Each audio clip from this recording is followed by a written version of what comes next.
আরেকটি কথা বলা জরুরি, সেটি হলো আমরা কিন্তু 5ই আগস্টে নেতাকর্মীদেরকে এত রাস্তায় পাই নাই।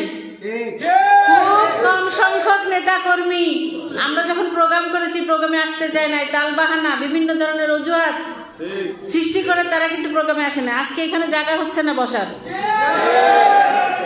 বিএনপি করেন ভালো কথা, 5 বছরও ছিলেন না ভালো কথা, আওয়ামী লীগের সাথে আঘাত করে চলেছেন সেটাও ভালো কথা, সেটাও মেনে নেব। কিন্তু আজকে আপনারা প্রোগ্রামে এসে স্টেজে বসতে চাইবেন, সামনের সারিতে বসতে চাইবেন, এটা মেনে নেব না। আওয়ামী লীগের সাথে আঘাত কারা কারা করছেন, কারা কারা ছিলেন না, আন্ডারগ্রাউন্ডে ছিলেন, সবাই কিন্তু জানি আমরা এলাকার মানুষ।